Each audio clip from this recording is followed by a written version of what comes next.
Bună ziua tuturor! Sunteți Comuna Cornești, județul Dâmbovița. Aici este râul Cricov Dulce și este pod între județul Dâmbovița și județul Praova. Alte parte de pod este comuna Șerna. Comuna de domnule Valerica Sandu, primar, de domnule Dinița, viceprimar și de tot club de unitate teritorial Șerna. Dumneavoastră pot vad nivel și calitate de pod, unde tot zi vin copii muncitori, este absolut superb.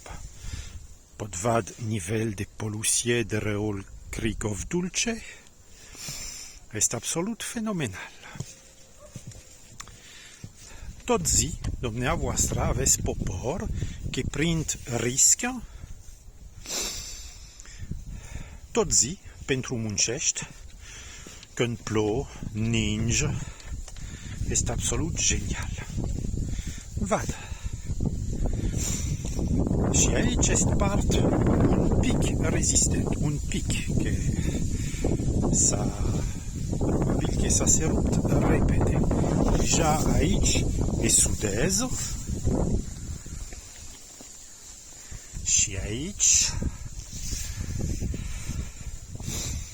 vad. Pod să depind de autoritate de Consiliu Județean de Dâmbovița și de Praova. Am trimit un e-mail, ce faci? Absolut nimic, fără răspuns, fără nimic. Consiliul Județean nu există. Vad, este absolut extraordinar. Aici jumătate de cablu plecat. Salut! Este aici. S-a susțin absolut nimic.